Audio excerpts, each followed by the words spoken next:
आज हमारे खेत की कटाई होने वाली है, तो हम अपनी नई हार्वेस्टर को सुबह सुबह अपने खेत की ओर ले जाने लगते हैं। ये हार्वेस्टर हमने कुछ ही दिन पहले खरीदी है। अब इसको इस सीजन में चलाएंगे और पहली बारी इस हार्वेस्टर को हम अपने खेत में चलाएंगे। अभी हमको कोई खास नॉलेज भी नहीं है इस हार्वेस्टर का, तो हमने निकाल ली है और रोड से रवाना हो गए हमारे खेत की ओर। लेकिन थोड़ी दूर जाने पर हमारी हार्वेस्टर के टायर से आवाज आने लगी और पूरी डोलने लगी। धीरे धीरे करके हम चलाने लगे, लेकिन इसका टायर के पास से बहुत जोर से आवाज आने लगी। तभी जाकर हमने साइड में रोकने का फैसला किया और धीरे धीरे करके इसे साइड में ले जाने लगे। पता नहीं नई हार्वेस्टर में क्या हुआ। थोड़ी देर मेहनत करी और देखा हमने तो साइड वाला जो टायर का वो रहता था वो एक्सल चुरा गया। तुरंत घर पर फोन किया तो भैया हमारी बोलेरो कैंपर को लेकर रवाना हो गए हार्वेस्टर की ओर। अब आ रहे हैं हमारे भैया, अब यही चेक करके बताएंगे कि असली प्रॉब्लम क्या है आखिर। फटाफट हमारे भैया बोलेरो कैंपर से अपनी हार्वेस्टर के पास आ जाते हैं और यहाँ पर आकर खड़े होकर पूरा मौके पर जो भी हुआ वो देखते हैं। भैया ने बोला इसका अंदर वाला हब बेरिंग खत्म हो गया, यानी कि टूट गया है, खराब हो गया है, इसको डलवाना पड़ेगा। उसके लिए अपने को इस हार्वेस्टर को ऊपर उठाना पड़ेगा। हमारे पास जेग नहीं है, तो हमने फैसला किया कि अब इसको लिफ्ट को नीचा किया जाए और इस पे लोड कम किया जाए। अब हम इसके लिए ट्रैक्टर बुलवाएंगे। तो फटाफट भैया ने अपनी गाड़ी उठाई और घर की ओर रवाना हुए ताकि घर से ट्रैक्टर लेकर आ सके। फटाफट बोलेरो कैंपर को घर की ओर ले गए।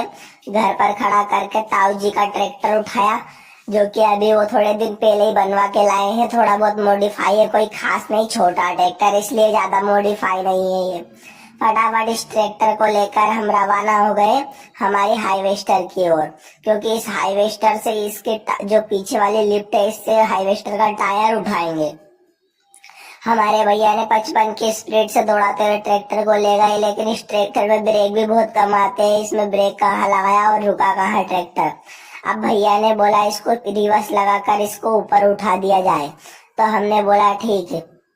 हम इसे उठाने की कोशिश करने लगे, लेकिन ये नहीं उठ रहा था। फिर बाद में हमें याद आया कि इसमें ना कल्टीवेटर लगाया जाए, जब जाके ये उठेगा, क्योंकि ये छोटा पड़ रहा था। थोड़ी देर प्रयत्न करते रहे, इसे ढकाने की भी कोशिश की, फिर लगा लिया इसमें कल्टीवेटर और इसे उठाने लगे। फिर जैसे उठाया हार्वेस्टर उठ गई, लेकिन ट्रैक्टर भी आगे से दो पहिए पे खड़ा हो गया। फिर टायर घूमने लगा और टायर फ्री हो गया। अब हम अपना काम आसानी से कर लेंगे।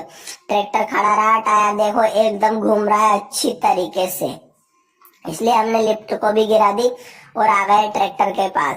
ट्रैक्टर दो पहिए पे खड़ा था, लेकिन यहाँ पर एक प्रॉब्लम हो रही थी कि जो ट्रैक्टर की लिफ्ट थी वो इतने खास नहीं थे जो कि नीचे कर हम रहकर काम कर सके। इसलिए हम फटाफट इस ट्रैक्टर को साइड में कर देते हैं और दूसरी ओर देखने लगते हैं। तभी दूर से दिखती है तो एक हार्वेस्टर आती रहती है, उसे हम रुकवा लेते हैं। रुकवाने के बाद उस भैया से बात करने लगते हैं। हार्वेस्टर वाला भैया हमारे हार्वेस्टर के पास लाता है और वो भी मैकेनिक प्रॉब्लम देखने लगता है। उससे बात करते हैं तो बोलते हैं कि हब एक्सल शुरू बार जब गाड़ी चलती है तो चुरा जाता है, क्योंकि नया कंपनी कोई खास नहीं देती। इसलिए हम अब इस कंपनी के हार्वेस्टर भी नहीं खरीदेंगे। तभी इन भैया से बात करते हैं तो ये भैया बोलते हैं कि हम आपकी जो फसल है वो काट देंगे, क्योंकि बरसात होने वाली है, इसलिए इस गाड़ी में कम से कम 2 दिन का समय लगेगा। इसलिए उन्होंने भैया ने बोला कि ये सीधा भोपाल से मिलेगा, इसको इससे अच्छा है कि आप हमसे ही कटवा लो। तो हम इन भैया से बोल देते हैं और इन्हें लोकेशन दे देते हैं। तभी ये भैया थोड़ी देर खड़े रहते हैं और उसके बाद बोल देते हैं ठीक है भाई, मैं आपकी वो फसल काट दूंगा। फटाफट इनको लोकेशन दे देते हैं और भैया रवाना हो जाते हैं हमारे खेत की ओर। अब देखते हैं भाई क्या करते हैं। फिर साइड में एक ट्रैक्टर चल रहा था, उनके पास हम जाते हैं और बोलते हैं, तो ये भैया लाने के लिए हाँ भर लेते हैं, लेकिन इनका ट्रैक्टर खेत से बाहर नहीं निकल रहा था। भाई मेसी ट्रैक्टर बहुत खराब ट्रैक्टर है, नकली ट्रैक्टर है, चढ़ ही नहीं पा रहा है, इसलिए इसे बहुत मुश्किल से हमने आगे पीछे करवा करवा के चढ़वाया। यह ट्रैक्टर बहुत ही नकली ट्रैक्टर है भाई, आज पता चल गया। फिर धीरे धीरे करके ये ट्रैक्टर हमारे ट्रैक्टर के पास, हमारे हार्वेस्टर के पास आने लगा, क्योंकि हमने इसको बुलवाया। अब इसे टोचन करके हम अपनी हार्वेस्टर को खींच के ले जाएंगे मैकेनिक के पास और इसे जल्दी से जल्दी रिपेयर करवाएंगे।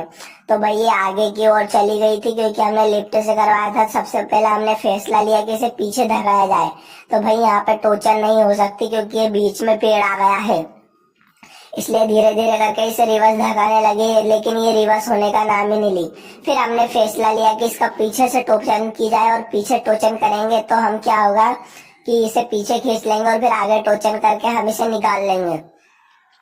तो फटाफट इसके पीछे हमने अपना ट्रैक्टर को लगा लिया, लेकिन इसमें रोटावेटर फंदा था ना, तो उसके कारण थोड़ी परेशानियां हमें देखने को मिली, लेकिन हम इसे निकाल लेंगे थोड़ी बहुत कोशिश करने के बाद भी। अब हमने इसमें टोचन कर दी, और ट्रैक्टर बहुत, मतलब हार्वेस्टर में बहुत ज्यादा वजन रहता है, जिसके कारण ये निकल नहीं रही थी, लेकिन हमने इससे फुल्लीफाई निकालने का कोशिश किया और ये पीछे खिंच गई। फिर हम इसको, अपने ट्रैक्टर को इस हार्वेस्टर के आगे ले जाने लगे और आगे धीरे धीरे करके ले जाने लगे।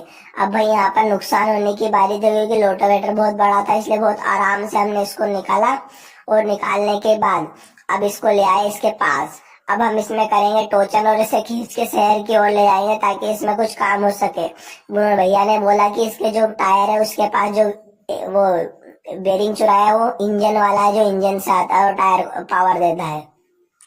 फटाफट इसमें टोचन कर लेते हैं, और अब इसे धीरे धीरे हम शहर की ओर ले जाने लगते हैं। अब तुम्हारे भाई ने इस वीडियो में बहुत ज्यादा मेहनत की है, इसलिए चैनल को सब्सक्राइब कर दो, और वीडियो पसंद आया तो वीडियो को लाइक।